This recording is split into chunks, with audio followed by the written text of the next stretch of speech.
Kemudian kita butuh siapa? Butuh ustadz-ustadz kita. Ustadz-ustadz kita juga sekarang terbatas. Kita lihat banyak sekali ustadz-ustadzah kita yang meninggal dunia karena COVID.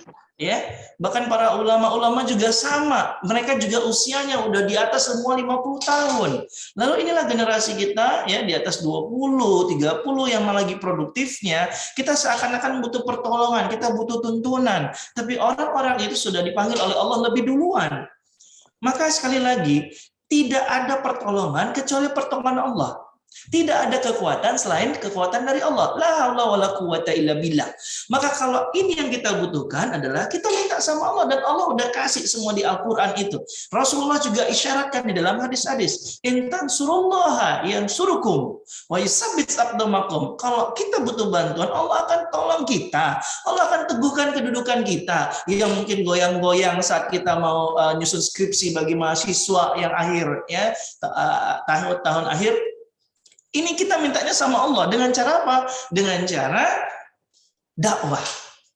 Jadi kalau kita tolong agama Allah, Allah tolong kita. Kalau kita teguh dalam berpegang teguh dalam dakwah ini, maka Allah akan teguhkan kita. Ini sederhana sekali. Makanya dakwah itu tetap harus kita semangat walaupun secara offline dan online itu tetap sama. Ada hal yang menarik ketika saya mendengar sebuah nasihat dari seorang ustadz. Ketika ustadz itu berdakwah kemana-mana, jamaahnya cuma 2-3 orang, ya dia tidak peduli mau 100 orang, mau 50 orang, mau 20 orang, bahkan 3 orang sekalipun, dia tetap semangat. Apa katanya? Ini luar biasa yang sangat menginspirasi saya. Kita berdakwah bukan karena jumlah orang, kita berdakwah bukan banyaknya uang yang kita terima, kita berdakwah bukan karena jauh dekatnya tempat yang akan kita hadapi, ya. Tapi kita berdakwah karena Allah. Berapapun yang hadir itu adalah ketetapan Allah, dan itu adalah orang-orang terbaik yang Allah kirimkan kepada kita. Termasuk antum hari ini 34 peserta, gitu ya. Termasuk saya, gitu ya. Itu semuanya adalah pilihan Allah. Dan kita juga tahu ketika orang-orang muslim ya, orang-orang mukmin yang semangat dakwahnya turun menjadi seorang muslim, kemudian kita mungkin mengalami penurunan semangat dakwah, bahkan mungkin futur ya, dan nauzubillah sampai insilah gitu ya, menjauh dari dakwah ini. Tapi kemudian kalau kita tetap seperti ini jauh dari dakwah, Allah akan ganti dengan orang-orang yang terbaik. Ini kita malu. Jangan sampai kita itu digantikan dengan orang lain. Kalau sudah digantikan dengan orang lain yang lebih baik lagi Allah, yang dia mencintai Allah, Allah mencintainya, dan sesama mereka saling mencintai. Aduh, ya, ini adalah kerugian besar. Sementara kita ingin mendapatkan pertolongan dari Allah dan kita jauh dari Allah, Allah juga akan menjauh dari kita. Nauzubillah summa nauzubillah. Ikhwan wa akhwati fillah rahimakumullah. Dalam kondisi apapun kita tetap harus semangat, dan banyak sekali caranya ya. Dan hari ini kita akan sama-sama membahas ya banyak teknik-teknik, tips-tips agar dakwah kita tetap bersemangat meskipun sudah lama tidak bersua. Nah, satu ayat yang harus kita tetap tanamkan adalah intan surullah yansurkum wa yusabbit aqdamakum. Tolong agama Allah, Allah akan menolong kita. Teguhkan pendirian antum semuanya, Allah akan teguhkan kita ya.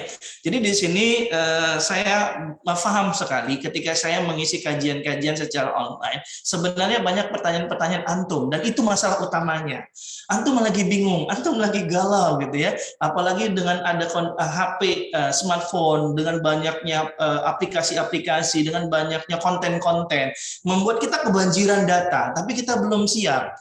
Dan kalau kita nggak siap, ya akhirnya kita menjadi generasi yang sama dengan generasi hari ini yang memang tidak diharapkan dalam Islam, itu generasi rebahan. Semuanya tinggal rebahan aja, mau makan tinggal pesan, ya mau sesuatu tinggal beli, semuanya serba online sehingga akhirnya mager. Sementara seorang aktivis dakwah adalah orang-orang yang terus bergerak baik dalam fisik, bergerak dalam dakwahnya. Ya, karena sekali lagi ikhwan wa akhwati fillah, ini yang membedakan kita dengan orang lain, dan Allah yang memilih kita.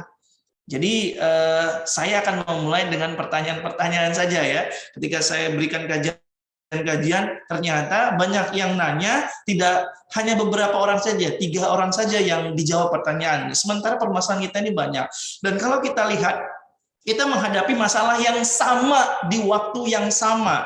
Contoh, apakah sebelumnya kita pernah mengalami pandemi, senior-senior kita, ustadz-ustadz kita semuanya belum pernah, kita sama-sama mengalaminya hari ini. Lalu kemudian bagaimana, karena belum pernahnya, Jadi mereka itu sedang mencoba trial and error. Oh dakwah coba kita buat seperti ini, oh tidak efektif. Oh kita buat seperti ini, oh tidak efektif. Ada yang melakukan, oh ternyata ini efektif. Nah ini yang harus kita sama-sama terus belajar, manfaatkan waktu yang sangat singkat ini untuk terus mencari inspirasi, mencari program-program dengan model-model yang seperti ini dan sebagainya. Jadi ini yang mau saya sampaikan. Sebentar saja, hanya 10 menit ini. Sekali lagi, intan surullah yang surukum wa isabis aqdomakum. Dalam dakwah, ya, kalau kita menolong agama Allah, Allah akan tolong agama kita. Apa yang kita inginkan? Mungkin pembimbing-pembimbing kita ya sulit untuk ditemui, minta sama Allah melalui jalan ini. Ya, mungkin kita kekurangan ekonomi karena orang tua kita juga berdampak ekonominya, pekerjaannya, atau kita juga punya bisnis sendiri terdampak. Mintanya sama Allah. Allah akan tolong kita kalau kita tolong agama Allah. Ya, nah insya Allah ini saja yang saya sampaikan. Silakan, saya akan memberikan kesempatan pada teman-teman. Saya kembalikan kepada Aditya untuk tanya jawab. Wallahu a'lam bishawab. Wabillahi nasta'in. Afwan minkum. Tetap semangat, tetap sehat. Assalamualaikum warahmatullahi wabarakatuh. Ya, waalaikumsalam warahmatullahi wabarakatuh ya. Biasa sekali tim Ustaz Wahyudi ya. Kita lebih semangat lagi ya untuk menjalani walaupun dalam ya. Ini buat kawan-kawan karena Ustadz juga mengajak kita untuk bertanya biar dialog interaktif ya.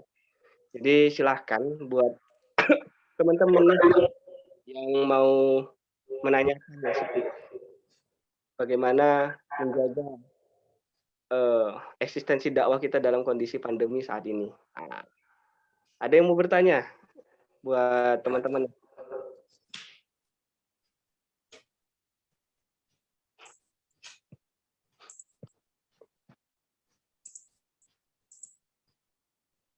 Ada? Silakan di chat kali ya, Aditya. Kalau ada yang sungkan silakan chat. Kalau ada langsung raise hand. Saya yakin banyak permasalahannya. Ya, bukan aja masalah-masalah.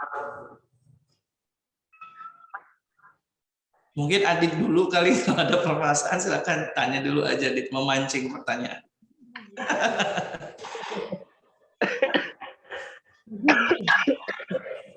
Allahu Akbar, syifakallah. Agak kesel, Ustaz. Minum. Oke, Adit, mungkin kita mulai aja dulu, Dit. Ya, kita harus lebih enjoy, lebih santai di sini kan, obrolan-obrolan saja. Ini ada masuk ya, Ustaz. Oke, silakan. Dari hamba Allah, nggak mau disebutin namanya. Oke, nggak ada di chat saya nih, nggak nampak. Oh, ini chat saya, Ustaz. Oke, silakan, tafadhol. Pertanyaannya apa ini? Pertanyaannya, izin Ustaz, saya dari Batak. Jadi pertanyaannya begini Ustaz. Jadi bagaimana menghadapi teman-teman kita lihat semangat dakwahnya semakin berkurang dalam menjalankan tidak maksimal. Gimana mengatasi upaya yang seperti itu, Ustaz? Coba bisa diulangi, Ahi. Kayaknya bergelombang ini sinyalnya, suara antum. Oke. Ini pertanyaannya, bagaimana menghadapi teman-teman yang kita lihat dakwahnya semakin berkurang, dalam juga tidak maksimal. Gimana menghadapi seperti itu? Ya, baik. Ini cara menghadapi teman-teman ya. Jadi banyak sekali ini strategi-strategi kita. Salah satunya adalah kitanya dulu aja. Ada istilahnya tuh, saya lupa nama istilahnya dalam psikologi gitu ya. Jadi ada ketertarikan. Ketika kita bersemangat dan kita tunjukkan, bukan niat riak ya, kita ada tugas nih, misalnya lembaga dakwah kampus kita atau ada kegiatan, kita bergerak mengajak kepada mereka terlebih dahulu, ajak dulu, karena dakwah itu adalah nasihat, ajakan,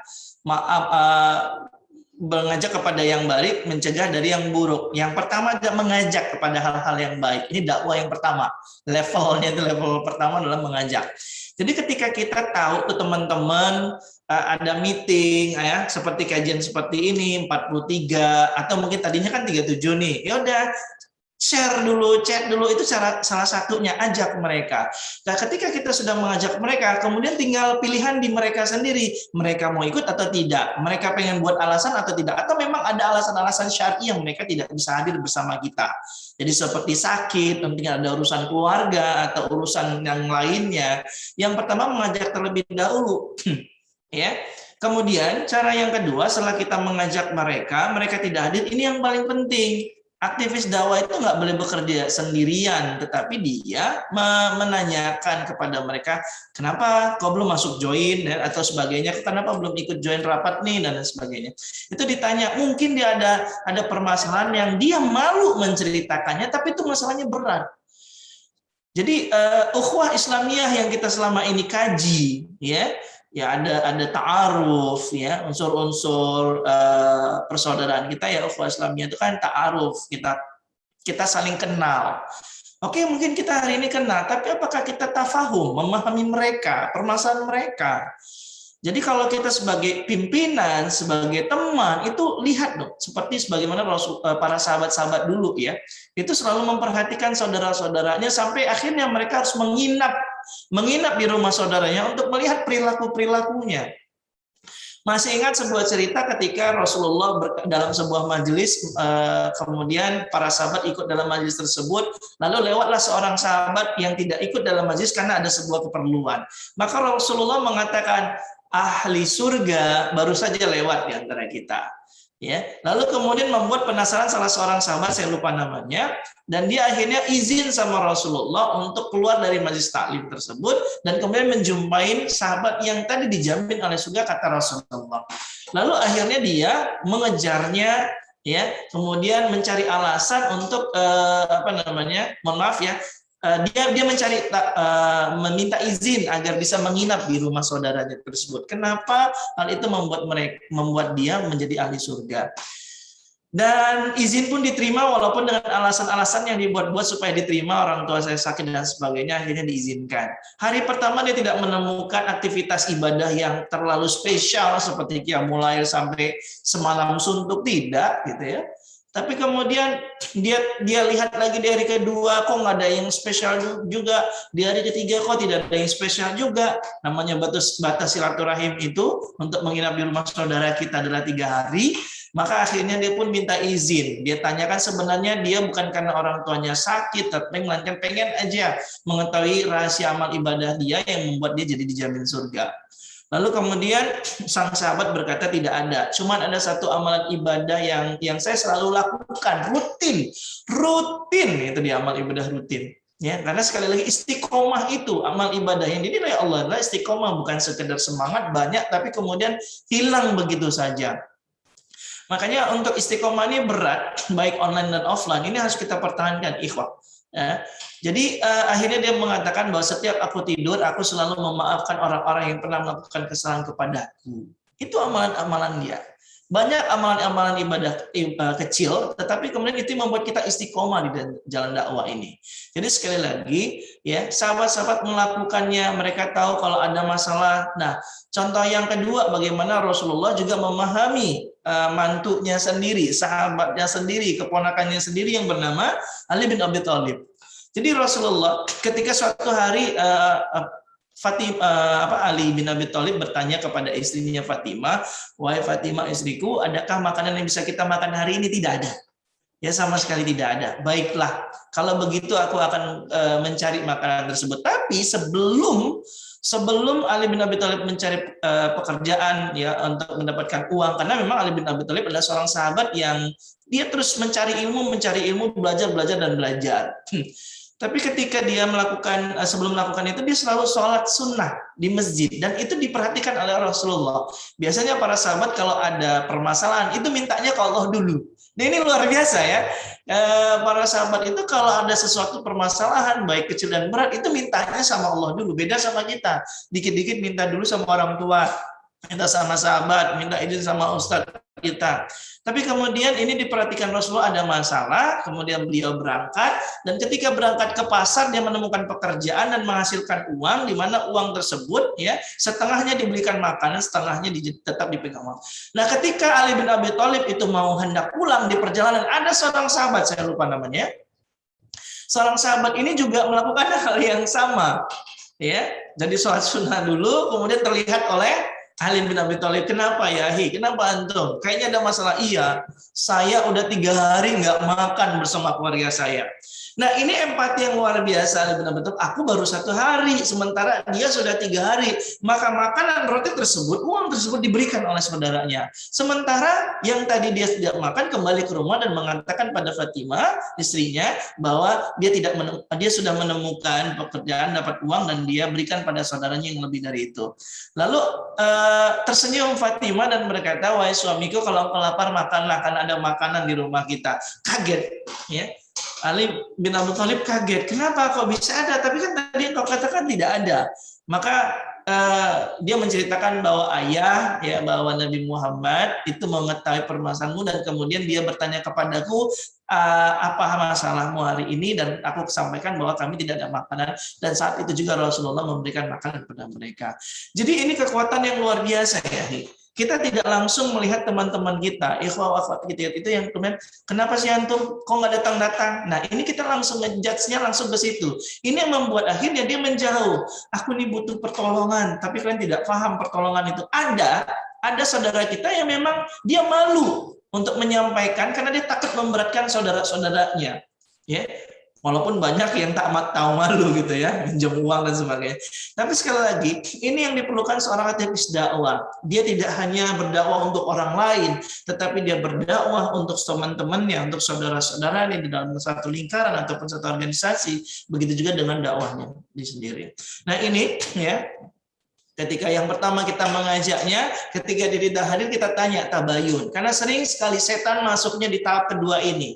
Dia akan membisikkan ke telinga kita, ya, was-was, rasa cemas, rasa suuzon kepada saudara kita. Lihat itu, antum sendiri yang capek dakwah, sementara dia tidak ikut, dia enak-enakan, dia tidur-tiduran, antum sendiri. Nah, itu selalu ada muncul. Kalau memang itu muncul, selamat buat antum, karena sesungguhnya antum adalah aktivis dakwah yang ditakutin oleh para setan dan iblis, sehingga mereka membisikkan hal-hal yang merusak amalan-amalan antum. Ya, tapi kalaupun tenang-tenang saja ya itu beda sendiri ya, mungkin karena dia paham bagaimana cara mengatasinya. Coba perhatikan, ini penting buat kita. Ketika Nabi Yakub, orang tua, ayah dari Nabi Yusuf. Ketika Nabi Yusuf di surat Yusuf itu diceritakan di ayat ke-5 atau ayat ke-6 saya lupa. Dia menyampaikan bahwa Nabi Yusuf menyampaikan, wahai ayahku, sesungguhnya aku telah melihat matahari, bulan dan 11 bintang sujud kepadaku. Maka apa kata Nabi Yakub? Jangan kau ceritakan pada saudaramu, nanti mereka akan mencelakakan engkau. Ya, sesungguhnya setan itu adalah musuh nyata manusia.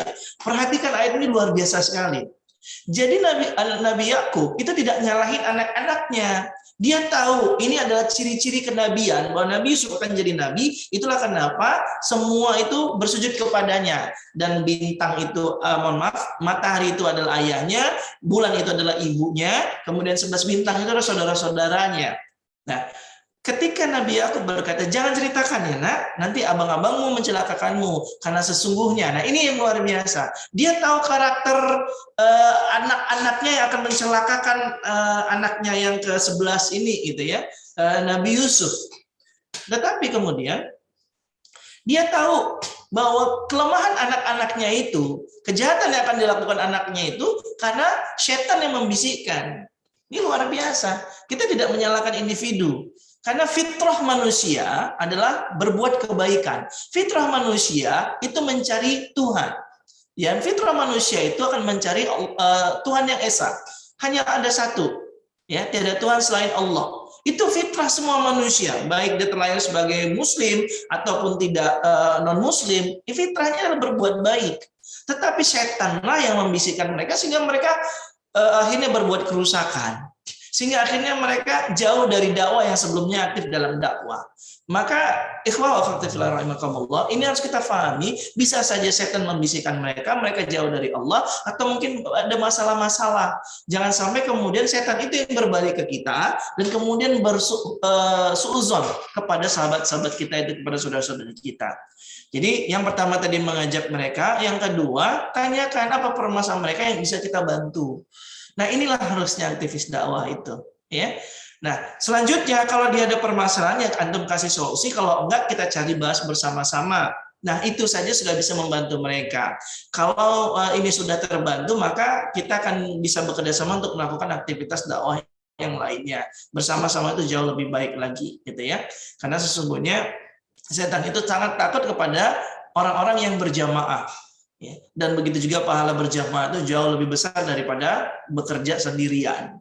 Ya, Allah alam bisawab. Ini dulu ya ikhwah. Selanjutnya nanti ketika ada permasalahan apa masalah ikhwah kita itu baru kita bahas lagi ya. Demikian pertanyaan berikutnya Adit. Ya, pertanyaan berikutnya dari Akhina Majid. Nah, beliau menanyakan, Assalamualaikum Ustaz. Lebih prioritas meningkatkan kapasitas pemahaman pengurus agar sesuai dengan tujuan alur pengkaderan atau terus melanjutkan program kerja agar semua biar terlaksana Ustaz? Boleh ulangi Adit? Yang mana yang lebih prioritas? Oke. Meningkatkan kapasitas pemahaman pengurus agar sesuai dengan tujuan alur pengkaderan atau terus melanjutkan program kerja agar semua biar terlaksana Ustaz? Oke, baik ya. Terima kasih atas pertanyaannya. Mana yang lebih prioritas antara meningkatkan kapasitas atau melanjutkan program? Dua-duanya prioritas. Dalam sebuah manajemen organisasi, ya, baik itu perusahaan besar, bahkan sekolah kecil seperti yang saya lakukan saat ini, kita itu program dakwah itu tetap berlanjut, tetapi dalam program-program dakwah itu akan membuat kita letih, itu akan membuat kita menemukan masalah-masalah baru, bahkan mungkin konflik-konflik baru. Nah, masalah baru, konflik baru itu kalau kita nggak punya ilmunya, ini akan menjadi beban berikutnya. Dalam sebuah organisasi itu ada istilahnya pelatihan, ya, ada namanya training, pelatihan SDM, training SDM itu selalu dan itu berbarengan. Ada yang membuatnya setahun sekali, 6 bulan sekali, 3 bulan sekali, atau memang sesuai permasalahan. Kayak seperti hari inilah. Ini kan masalah baru yang kita hadapi bersama-sama. Kalau kita hanya menjalankan program-program saja, tanpa adanya peningkatan kapasitas kita bisa jadi jenuh. Ya, sama seperti kalau gelas kosong. Kalau kita udah tuang terus air ini dari gelas kita kosong, maka kita butuhkan air baru lagi. Jadi dua-duanya prioritas menurut saya. Program kerja itu tidak hanya untuk orang lain, tapi adalah untuk kita juga apa. Nah, organisasi yang baik, dia akan membuat program kerja untuk membuat lembaga organisasinya itu terbaik dan kemudian diminta di banyak masyarakat. Inilah dakwah ya. Kita bagaimana berdakwah hingga akhirnya banyak orang yang berbondong-bondong ke kita. Tapi jangan lupa, ya, kita juga harus meningkatkan kapasitas. Contoh begini, tadi saya memberikan pelatihan juga ya buat sekolah. Guru, dia akan mengajarkan murid-muridnya dan mereka punya keterbatasan kemampuan mengajar secara online, kurang kreatif. Maka kita berikan pelatihan pada mereka. Sehingga ketika dakwah-dakwah kreatif itu program yang sudah dijalankan itu, ini harus ditingkatkan kapasitas gurunya. Oke, kalau gurunya sudah kreatif, gurunya sudah bagus, ini juga harus kita tingkatkan. Kenapa? Karena mungkin bisa jadi ada hal-hal lain baru yang membuat anak-anak itu jadi lebih baik sama dengan kita. Mungkin ada hal-hal baru, ya, strategi-strategi baru yang didapatkan oleh orang lain untuk membuat dakwah ini jadi lebih kreatif dan diminati banyak orang. Dua-duanya itu prioritas. Nanti insya Allah ketika antum bekerja di sebuah perusahaan, antum akan lihat itu, wah ternyata ini ya, bahwa organisasi kita di kampus yang kita jalanin itu ternyata polanya sama dan kita tinggal terbiasa. Ketika antum nanti di perusahaan menjadi seorang manajer ya atau manajer HRD gitu ya, Human Resource Development, itu harus melakukan hal yang sama. Antum tugasnya cukup membuat pelatihan-pelatihan. Kalau kita di organisasi dakwah namanya kaderisasi ya atau pembinaan anggota dan lain sebagainya. Jadi dua-duanya prioritas.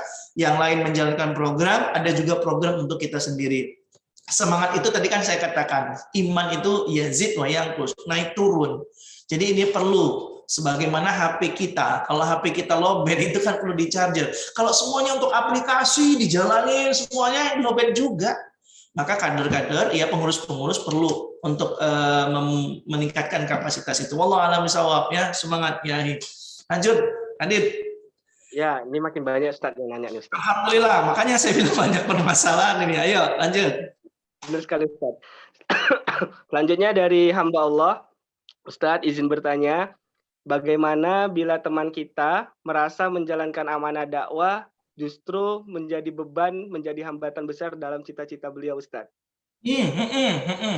Nah, ini mindset ya, sekali lagi mindset, dan mindset ini harus dengan banyak belajar, banyak mendengarkan tausiah.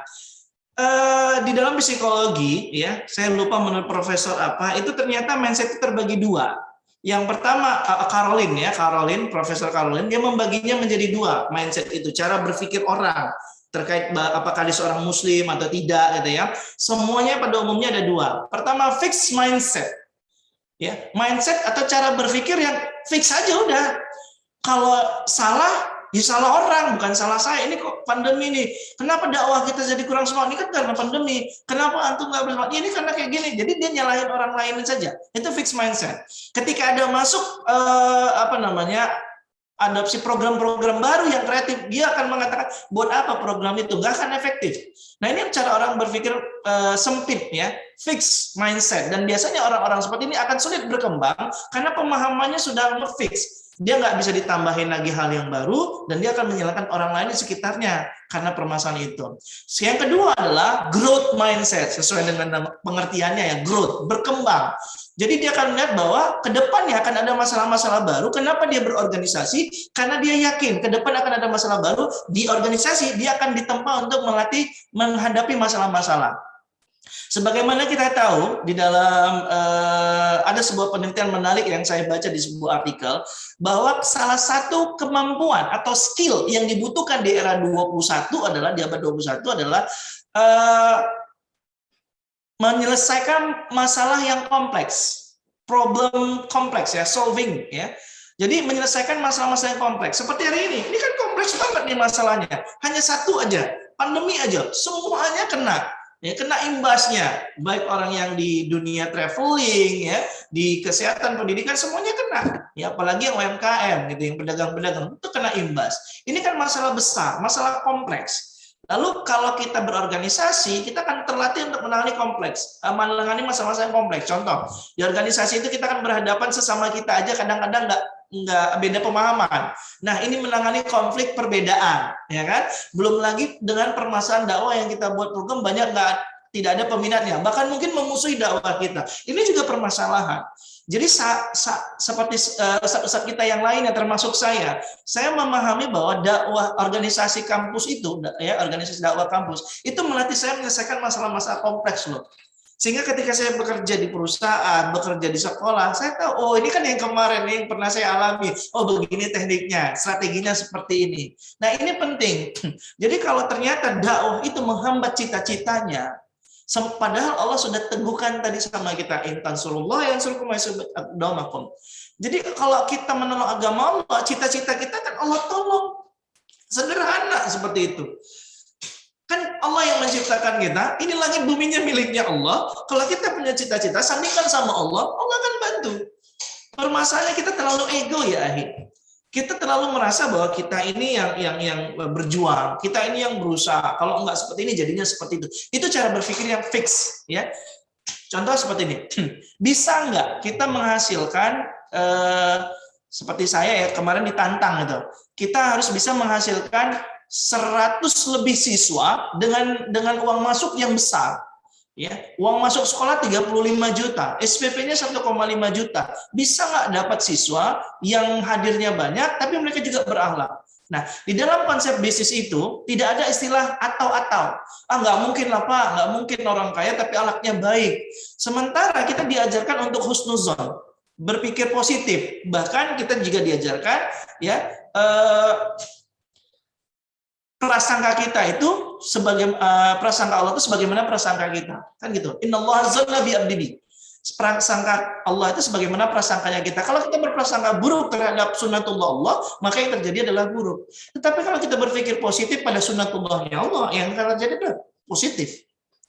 Jadi ini cara berpikir fixed mindset ini harus kita hindari. Kalau ada ikhwah kita yang seperti itu, itulah pentingnya sebuah kajian-kajian, tausiah-tausiah, ya training-training pelatihan. Yang kalau kita katakan mana yang prioritas, semuanya prioritas. Karena kalau yang menjalankan dakwah itu tidak mendapatkan kompetensi itu, tidak ditingkatkan kompetensi dia akan melemah. di dalam SDM gitu, grafik itu manusia akan naik turun. Maka bagaimana grafiknya tetap naik, sama dengan ekonomi. Bagaimana ekonomi tetap meroket, itu naik turun itu gimana cara mengatasinya. Itu banyak strateginya ya dari pengalaman-pengalaman orang. Nah, demikian ikhwah, kalau misalnya ada saudara kita, awak kita yang berpikir seperti itu, dengan berdakwah akhirnya kuliah dia jadi lebih lama, skripsinya jadi telat ya. Itu karena fixed mindset. Dan mungkin ada contoh-contohnya kali ya, senior-senior kita yang juga telat. Itu karena memang manajemen dirinya bermasalah. Untuk itu kan ada istilah pelatihan manajemen diri, ya kan? Ini penting, pelatihan manajemen baik waktu. Bagaimana sih manajemen waktu ini penting? Ini saya akan share ya. Ini penting sekali. Izin ya, bisa nggak ya saya share ya? Oh belum, nggak apa-apa. Gini, ternyata tidur itu sangat mempengaruhi kinerja kita esoknya. Sunnahnya Rasulullah menyarankan kita apa? Tidur lebih cepat, bangun lebih cepat, ya kan? Kan banyak itu mahasiswa kalau ada tugas dikerjain sampai selesai, dia akan ini jam 10 belum selesai, lanjutin. Jam 11 kurang, belum selesai juga, lanjutin jam 12. Nanti akhirnya dia tertidur jam 12, ini sudah tidak efektif. Ya, secara kesehatan ini sudah tidak efektif tidur jam 12. Maka dia bangunnya akan kesiangan. Tubuhnya yang harusnya istirahat, yang sudah letih seharian, dipaksa sehingga akhirnya mengubah pola atau ritme tidurnya. Dan kata banyak para dokter mengatakan ini tidak baik. Sementara Islam udah ngajarin, tidur lebih cepat. Ya udah tidur aja antum jam 10 itu. Walaupun tugas belum selesai, bangun antum jam 2 atau bangun jam 3, kerjain. Sama sebenarnya. Cuma manajemen waktunya berbeda, akan mempengaruhi juga. Nah ini penting ya. Makanya kita perlu meningkatkan kompetensi. Bang, kita mau belajar nih Bang, cara belajar efektif gimana? Ayo, nanti Abang bisa bantu. Ya. Jadi, berpikir growth mindset itu, ini penting sekali. Terbuka bahwa sesungguhnya Allah yang akan membuka jalan-jalan urusan-urusan kita, sama seperti di surah Mujadilah itu ya, ayyuhalladzina amanu idza qila lakum tafassal fil majlis fafsahu yafsahu lakum. Jadi berlapang-lapanglah di dalam majelis, ikutlah sering majelis-majelis ilmu. Kalau kita berada di majelis ilmu, ajak orang lain, berikan tempat untuk dia, ya mudahkan dia, mudahkan ustadznya, mudahkan gurunya, mudahkan dosennya, mudahkan murabi-murabianya, maka Allah yang akan memudahkan urusan ini. Luar biasa sekali ya. Sebenarnya ayat-ayat Al-Quran, hadis-hadis Rasulullah itu semua motivasi loh. Sayangnya kita cuma bekerja, tapi lupa untuk mengevaluasi diri, untuk mengupgrade diri. Ini penting. Bagaimana lembaga dakwah itu juga ketika kita masuk di lembaga dakwah, itu anggota-anggotanya, pengurus-pengurusnya jadi lebih bagus kemampuannya, skillnya. Jadi jangan untuk orang aja, tetapi di dalamnya lemah. Ini berbahaya ya. Jadi sekali lagi, kalau saudara kita seperti itu, kita ikut ajak mereka, ya kita tanya permasalahannya apa, sampaikan kepada mereka sugesti-sugesti bahwa Allah akan tolong antum. Ya, apa cita-cita antum? Siapa yang bisa mewujudkan antum atau Allah? Nah, itu pertanyaan-pertanyaan yang nanti kita bisa latih bagaimana berkomunikasi dengan orang-orang yang seperti itu. Ya, wallahu alam. Masih banyak nih pertanyaannya, Adit ya. Ya, Pak. Ya Ustadz. Lanjut, Dit. Oke. Selanjutnya nih pertanyaan dari Tia Utari. Assalamualaikum Ustadz, izin bertanya. Saya pernah dengar bahwa adanya sholat sunnah ruh khususon almarhum atau almarhumah. Apakah memang ada sholat sunnah ruh Ustadz? Jikalau memang ada, bagaimana tata caranya yang benar Ustadz? Mohon penjelasannya Ustadz. Ya, Waalaikumsalam warahmatullahi wabarakatuh. Saya belum pernah mendengar dan saya belum pernah membaca kitab mengenai sholat sunnah ruh. Ini belum pernah, sama sekali belum pernah. Ya, apalagi khusus untuk almarhum. Ini wallahu alam ya. Saya belum pernah mendengarnya. Apa urgensinya juga saya nggak tahu. Apakah sholat sunnah itu untuk membuat orang tua kita, almarhum dan almarhumah orang tua kita itu dikubur jadi diterangin ya, mendapatkan kemudahan. Sebenarnya sudah dikatakan di dalam Islam sendiri bahwa doa, ada amalan-amalan tidak terputus, ya kan? Amalan-amalan yang tidak terputus meskipun kita sudah meninggal dunia. Ini harus difahami. Jadi yang pertama adalah sedekah jariah, sedekah jariah. Sedekah kita ini mau sedekahnya atau infaknya ke masjid, semuanya sama. Contoh, kenapa sedekah kita ngasih orang makan itu bisa jadi sedekah jariah? Ini sudah dijelaskan oleh Ustadz Hadi Hidayat. Gitu. Jadi ketika kita kasih makan, apalagi kita kasih makan itu penghafal Quran, ya, orang-orang guru-guru yang mengajarkan ilmunya. Nah, dia kita kasih makan dan kemudian dia dengan tenaga itu, dengan makanan itu menjadi tenaga dia untuk berdakwah. Ketika dia berdakwah, sampailah ilmu itu kepada orang lain, yang orang lain itu mengamalkannya, dan ketika dia sebelum dia meninggal dia mengajarkan kepada anak keturunannya, dan itu terus, itulah sedekah jariah itu. Itu luar biasa sekali. Ya. Nah, setahu saya ada beberapa ulama yang sepakat boleh bersedekah atas nama orang lain, itu boleh. Tapi kalau sholat sunnah ruh ini saya belum pernah dengar, sama sekali belum pernah dengar. Ya, yang jelas sedekah itu bisa untuk dibuat ke orang lain. Ya, ini aku sedekahkan untuk orang tuaku. Jadi amalan-amalan palanya beralih kepada wallahu a'lam bishawab. Yang jelas itu dibolehkan beberapa ulama. Walaupun ada yang mengatakan ulama yang tidak menyepakatinya bahwa sedekah itu ya untuk diri kita sendiri. Itu yang pertama. Yang kemudian kedua adalah ilmu yang bermanfaat. Ilmu yang kita ajarkan. Ya. Itulah kenapa kita jadi aktivis dakwah. Kalau kita merasa dakwah ini membuat cita-cita kita terhalang, ini harus diperbaiki cara berpikirnya. Ya, ini tidak beban dakwah, ini memudahkan. Karena selain dia menjadi pahala yang terus mengalir, dia akan memudahkan diri kita sendiri karena kita punya kemampuan komunikasi yang baik yang dibutuhkan dalam perusahaan. Ya, di dalam kita nanti bekerja. Jadi yang kedua ilmu bermanfaat, tapi ini belum disepakati apakah ilmu bermanfaat itu boleh dialirkan, boleh dihadiahkan ke orang tua. Yang jelas tidak, ya, belum ada yang saya pahami seperti itu. Tapi karena orang tuanya, ayah kita membiayai pendidikan kita, ini dia sedekah jariahnya di sini nih, sedekah orang tua kita yang terus mengalir. Orang tua kita kan menyekolahkan kita dari kita TK sampai kita kuliah.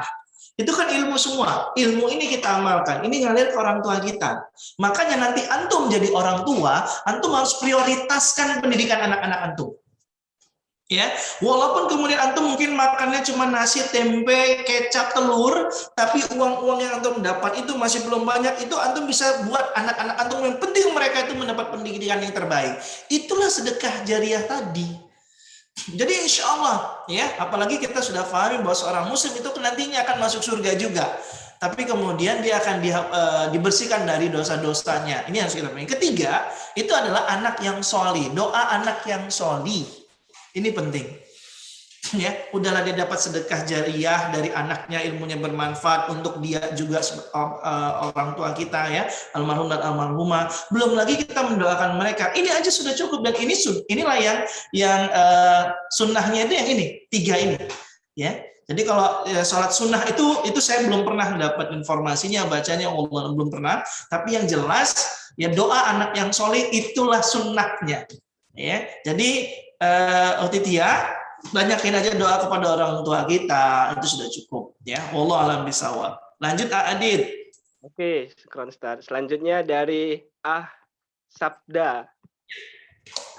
Ini pertanyaannya, bagaimana menumbuhkan kesadaran kader dakwah untuk melakukan seluruh kegiatan dakwah yang sekarang itu melalui online, Ustaz?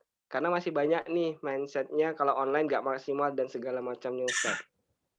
Ya, jadi kembali lagi kan Dit, mindset ya Dit ya. Kita perlu membuat pelatihan mindset nih kepada kader-kader kita, ya, pengurus-pengurus kita. Inilah dia meningkatkan kapasitas kader pengurus. Jadi mindset yang seperti ini adalah fixed mindset, nggak maksimal nih. Ada cerita yang menarik ketika saya mengikuti motivasi, ya, training motivasi khususnya untuk para sales, para marketer, gitu ya, para humas. Ada 2 orang sales sepatu, ya, sales sepatu yang dikirim oleh bosnya ke Afrika. Ya, satu sales berkata, bos, buat apa kita jual sepatu ke Afrika? Bukankah orang-orang Afrika itu mereka biasa berjalan dan berlari tanpa sepatu?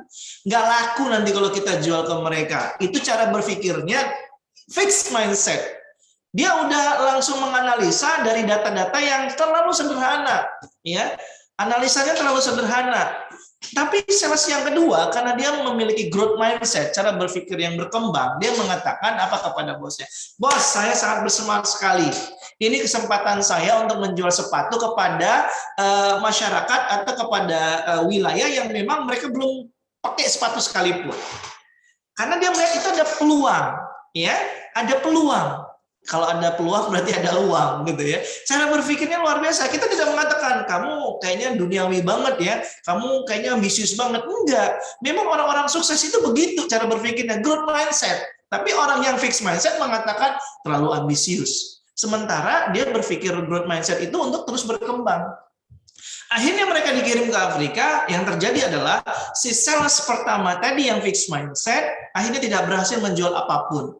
Karena tadi itu males, dia udah berpikirnya nggak akan bisa nih. Akhirnya betul-betul nggak bisa.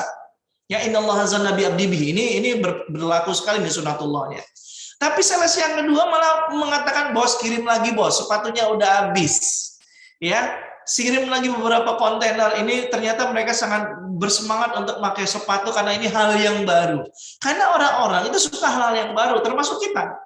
Ya, apa nih hal baru? Coba. Contohnya kayak makanan, ya kan? Ada makanan ini, makanan itu yang sekarang lagi viral itu nasi goreng judes dan sebagainya kan. Orang pengen coba-coba. Ini hal baru. Kalau udah dirasanya enak beli lagi, nggak enak nggak beli. Karena memang begitulah mindsetnya. Sama seperti pemilihan kepala daerah atau presiden kan. Oh, orang baru deh coba. Akhirnya kecewa. Udah coba lagi. Ada yang nggak coba. Susah. Memang manusia itu cara berpikirnya gitu. Suka hal-hal yang baru. Nah, orang yang berpikir mindsetnya terbuka, growth mindset, oh ini kita coba. Tidak ada salahnya hal ini kita coba, karena ini akan menjadi sebuah pelajaran baru buat kita. Karena dia terus pengen belajar. Lalu kalau misalnya ada kadar yang berpikir online tuh nggak akan efektif. Sementara kejahatan saja secara online itu efektivitasnya luar biasa. Ya, data dari teman-teman saya para pegiat-pegiat parenting, ternyata ada banyak akun, ya, ada banyak grup, ada banyak komunitas yang isinya adalah orang-orang yang suka sesama jenis. Itu banyak ternyata. Saya beberapa kali ini menangani anak-anak yang LGBT ya di luar. Itu orang tuanya minta tolong dan beberapa saya bantu terapi gitu ya. Dan saya bertanya aja sama mereka kayak mana, apalagi di Medan. Wah, dahsyat. Dahsyat sekali itu. Dakwah apa namanya?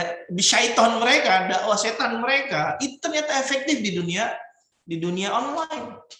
Lalu kalau mereka efektif, kenapa kita berpikir ini nggak efektif? Kalau dulu di zaman Rasulullah dakwah itu dakwah langsung, ya, kemudian terjadi kalau tidak sepakat akhirnya terjadi peperangan tatap muka langsung. Sekarang peperangannya adalah peperangan dunia maya.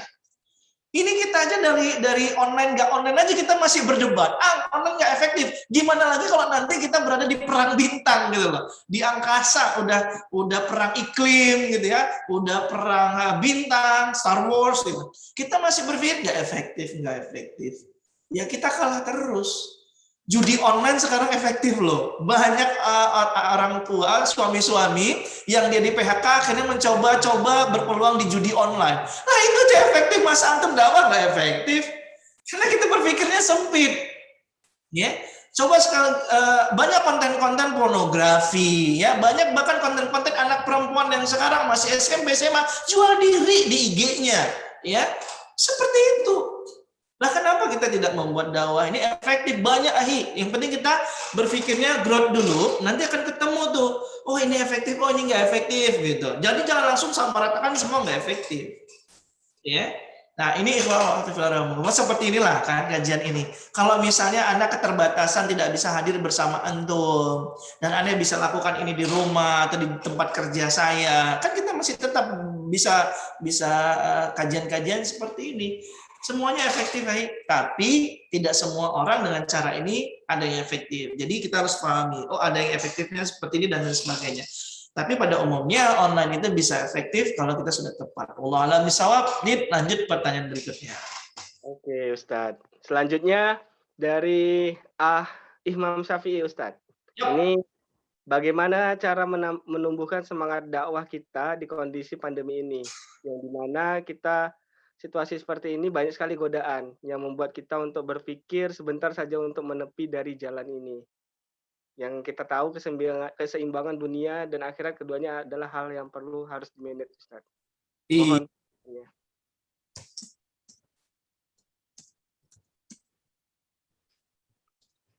Ya, baik ya. Ini penting sekali.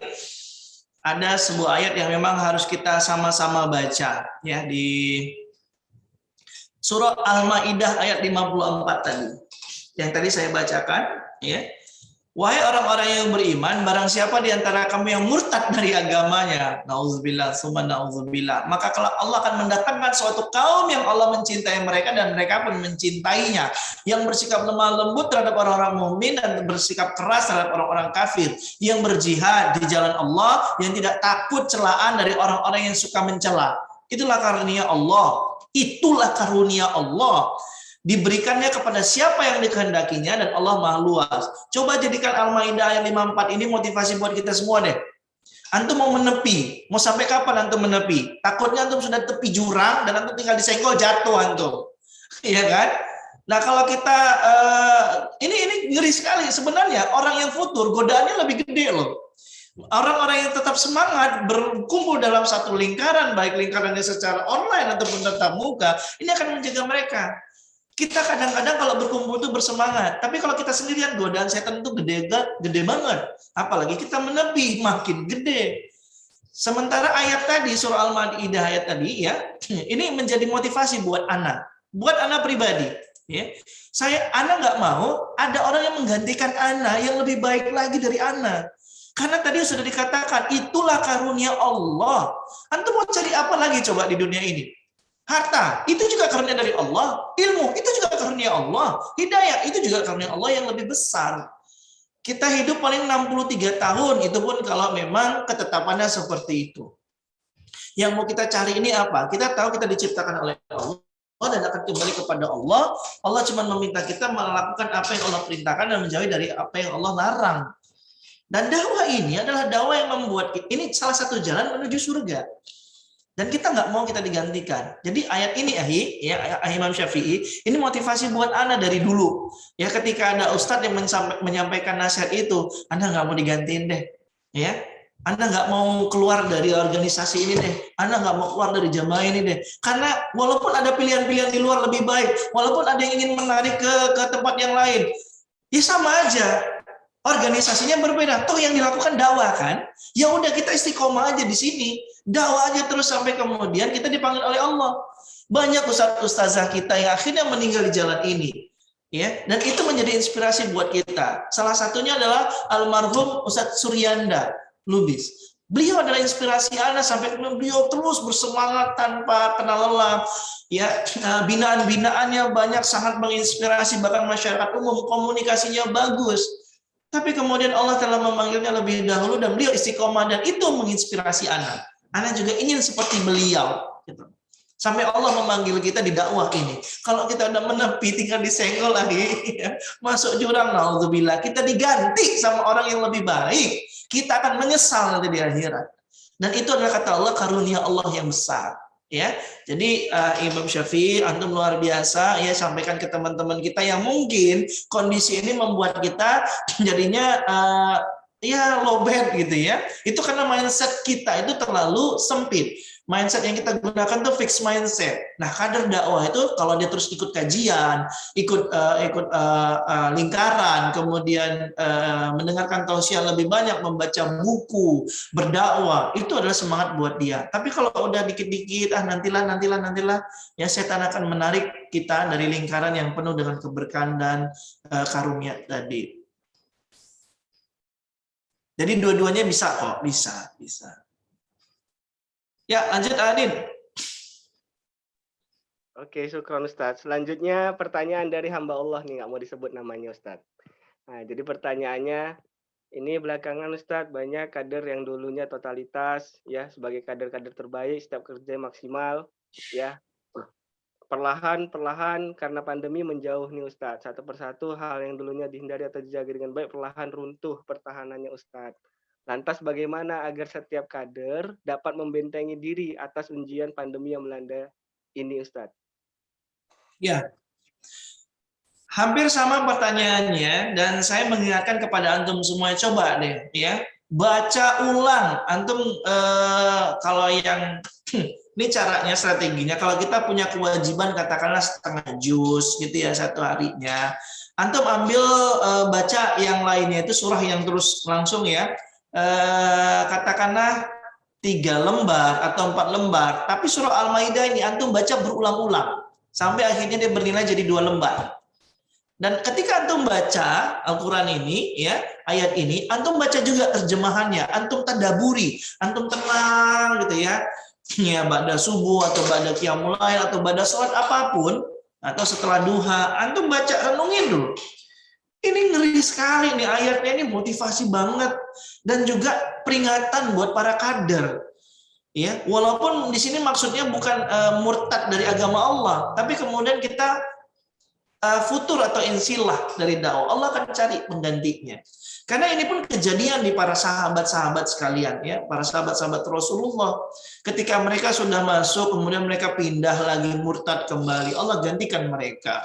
Pelan-pelan juga begitu. Jadi cara membentenginya salah satu adalah ini penting ya, termasuk yang dilakukan oleh para 9 wali kita ya, wali songo, salah satunya adalah tombok hati itu. Yaitu lakukan saja. Jadi ketika kita banyak ibadah kita karena Allah, itu yang akan, kalau kita jaga ibadah kita, ya Allah akan menjaga kita. Itu yang pertama. Yang kemudian, yang kedua adalah kita harus terus silaturahim sama saudara-saudara kita. Kita terus harus mendengarkan tausiah dari ustaz-ustazah kita. Ini penting, jangan anggap sepele merasa kita punya ilmu dan udahlah cukup. Apalagi kebanyakan ujian ini bagi orang-orang yang lulusan pesantren atau mungkin juga dari lulusan dari UIN gitu ya. Mereka merasa ustaz kita kan bukan lulusan UIN, mereka bukan ustaz, cuman orang-orang biasa yang mungkin cuma paham 2 ayat, 3 ayat. Akhirnya dia merasa lebih baik, dan ini kan sifatnya iblis gitu, sombong gitu. Ana walaupun ustadz ana itu lebih muda dari ana ya, kemudian dia ana lebih paham, nggak boleh begitu. Yang namanya ustadz kita itu ustazah kita harus ikutin di situ dia. Disitulah terletaknya kita ini memang bermental jundi atau bermental orang-orang munafik, merasa lebih baik. Ketika kita sudah siap jundi, menjadi seorang jundi ya, tentara, ya ikutin aja perintah atasan, ikutin aja kata komandan, ikutin aja perintah kiada. Nanti ketika kita menjadi kiada, kita jadi pemimpin, kita juga akan paham kondisi-kondisi jundi-jundi kita. Yang paling berat menjadi seorang jundi adalah ketika dia melaksanakan perintah yang nggak cocok sama dia. Di situ ujiannya. Ya, ketika kita mendapatkan ustaz-ustazah yang nggak cocok sama kita, disitulah tesnya. Apakah antum memang benar-benar berdakwah karena Allah atau berdakwah karena ustadznya paten, karena ustazahnya keren? Tapi kalau ustazahnya biasa aja, antum berhenti berdakwah, berarti bukan karena Allah gitu. Masih mencari sosok-sosok orang-orang terbaik. Berarti kan masih berdakwah karena manusia. Jadi ikhwafillah ya rahimakumullah, teruslah antum beramal ibadah sebagaimana yang sudah disampaikan ya, sudah disepakatin oleh kita semuanya. Kemudian antum bersilaturahim, mendapatkan motivasi sebagaimana para sahabat juga gitu kan. Itu sering berkunjung ya, kemudian meminta nasihat.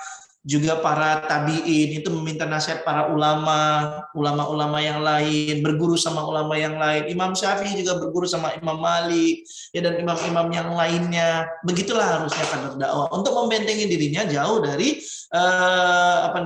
godaan-godaan setan yang menjauhkan kita dari dakwah ini. Itu baru beberapa cara. Cara yang lain adalah yang sering saya lakukan ya, itu selain ibadah ya, kemudian meminta nasihat, itu saya membaca, mendengarkan kajian-kajian. Karena kalau menjumpai ustadznya sulit, ya sudah, ya antum buka YouTube antum, dengarkan kajian-kajian. Yang sekarang saya sukain apa? Ada hal yang membuat saya jadi bersemangat, itu adalah sejarah Islam. Ya.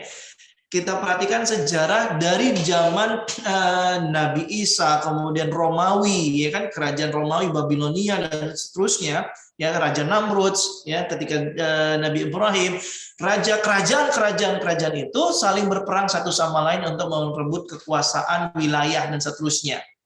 Ya, kemudian Diturunkanlah para nabi, orang-orang solih, yang semuanya itu sama ujiannya. Sama. Mereka menyampaikan dakwah kepada para raja-raja durjana itu, apa yang terjadi? Raja-raja itu marah dan kemudian memberikan kepada mereka siksaan. Ya. Nabi Ibrahim ditangkap, ya, diikat, dibakar. Kemudian Nabi Musa dikejar-kejar sampai ke Laut Merah. Semuanya hampir seperti itu. Orang Ashabul Ukhdud, ya kan? Yang kemudian mereka dikejar-kejar juga, kemudian dibuatin paret, dimasukin, dibakar. Hampir semuanya para aktivis dakwah kayak gitulah kita. Dibakar kagak, dikejar-kejar kagak, dipenjarin kagak, udah merasa berat banget dakwah ini ya. Ya Allah, Rabbi, apanya yang berat? Kita ngaku aktivis dakwah, kita ini orang-orang solih, tapi ketika diuji dengan ujian yang paling ringan seperti ini, kita udah leong gitu. Nauzubillah ya, summa nauzubillah. Untuk itulah kita jangan merasa lebih baik. Kita harus minta nasihat. Kalau nasihat itu tidak ada di hadapan kita, cari online, ini kan efektif. Sampai kemudian bagaimana ya, Ustadz Khalid Basalamah, Ustadz Hadi Hidayat, semua buat akun sendiri. Timnya membuat akun. Pengunjungnya banyak, yang views-nya banyak, yang subscribe-nya banyak. Jadi apa yang nggak efektif? Efektif loh.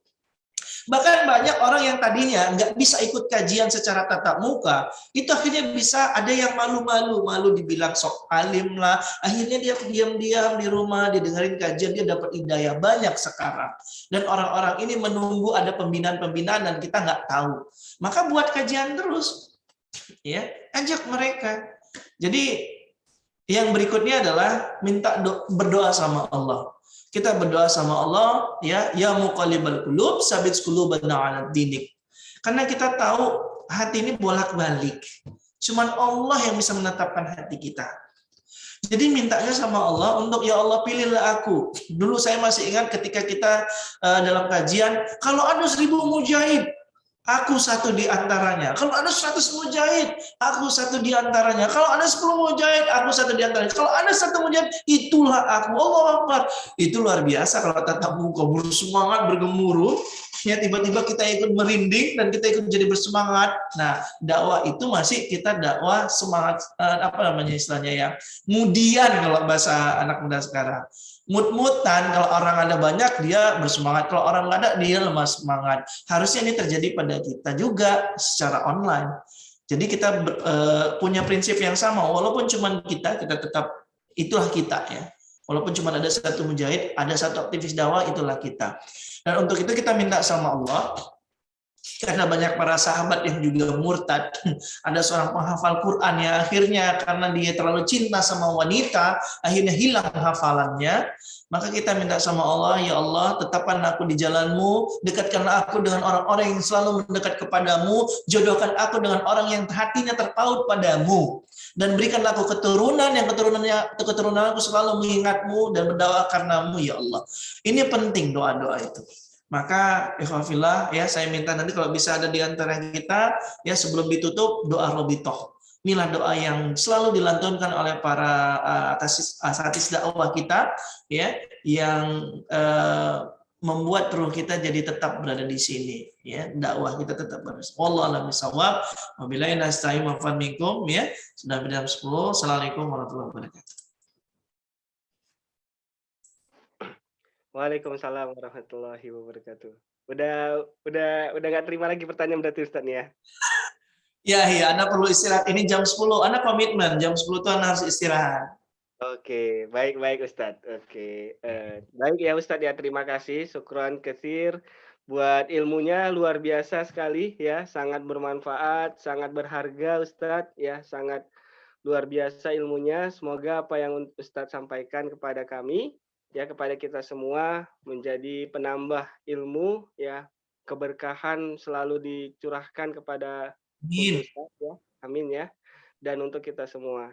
Ya, demikian. Ada closing statement, Ustadz? Surah Al-Maidah aja itu udah, ya. Udah. Lagi saya ingatin kepada teman-teman, ya.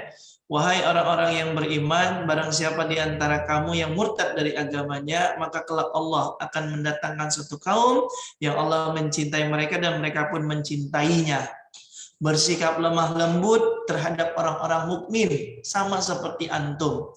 Antum mencintai Allah dan Allah mencintai antum. Antum bersikap lemah lembut terhadap sesama antum, sesama aktivitas dakwah. Yang bersikap keras terhadap orang-orang kafir, antum harus punya program-program yang bisa menghambat dakwah-dakwah kafir mereka itu. Jadi antum harus keras, kalau mereka lebih bersemangat, antum harus lebih bersemangat dalam dakwah Allah. Ya, berjihad di jalan Allah, dan inilah jalan yang kita pilih. Ya, kalau para samurai ninja itu memilih jalan pedang, maka kita menjadikan jalan kita itu adalah jalan Allah, yaitu berjihad bersungguh-sungguh. Ya, kemudian yang tidak takut terhadap celaan orang-orang yang suka mencela, dan kita nggak khawatir mau kita dapat cibiran dari netizen, nggak peduli kita. Ya, kita disudutkan dengan dalil-dalil yang mematahkan dari para buzzer, nggak ada masalah bagi kita. Kita nggak takut karena kita nggak peduli. Yang kita pedulikan bagaimana Allah mencintai kita. Itulah karunia Allah, itulah yang Allah berikan kepada kita. Diberikan kepada siapa yang Allah kehendaki, dan Allah menghendaki kita artinya. Dan Allah maha luas pemberiannya, Allah bisa memberi apapun sama kita semuanya, karena Allah lagi maha mengetahui. Demikian Adit. Oke, jazakallah khair Ustaz ya atas ilmunya. Demikianlah buat materi kita pada hari ini ya. Syukran kasiran atas kehadirannya semua. Kita tutup ya kajian bulanan kita pada malam hari ini dengan mengucapkan lafaz hamdalah. Alhamdulillahirrabbilalamin, dan sama-sama kita berdoa ya. A'udzubillahi minasyaitonirrajim. Bismillahirrahmanirrahim. Alhamdulillahirrabbilalamin. Wassalatu wassalamu ala asrofil anbiya'i wal mursalin wa ala alihi wa sahbihi ajmain. Hamdan syakirin, hamdan naimin, hamdan wafina ma huwa yukafi mazidah. Ya Rabbana lakal hamdu kama yanbaghi li jalali wajhikal karim wa azimi sultanik. Allahumma fir lana dzunubana wa liwalidayna warhamhum kama rabbayana shaghira.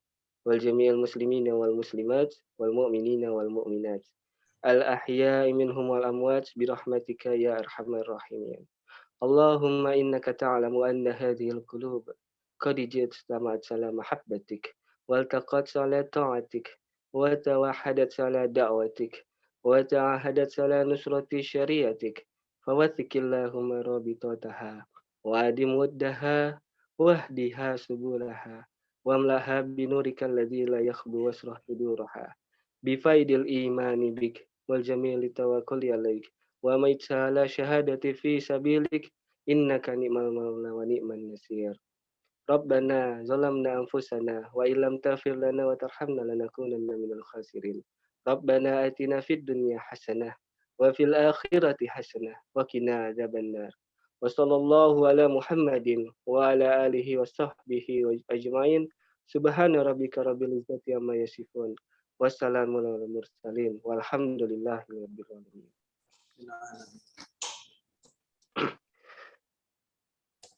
Baik ya, syukran sekali lagi yang diucapkan Ustadz ya. Mungkin untuk Ustadz boleh duluan untuk meninggalkan room Zoom. Oke, baik. Warahmatullahi wabarakatuh. Assalamualaikum warahmatullahi wabarakatuh. Ya, terima kasih Ustadz.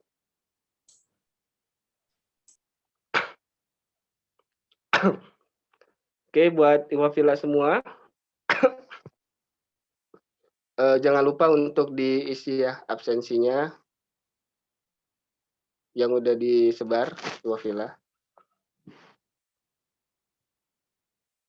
Ya, Afwan ya, untuk yang memberi pertanyaan, ada beberapa pertanyaan yang belum tersampaikan ke Ustadz, dan Ustadz juga harus istirahat ya. Tadi sudah menyampaikan komitmennya, bahwasanya jam 10 dia harus istirahat. Jadi mohon maaf ya atas kekurangan dan kekhilafan yang terjadi pada malam hari ini.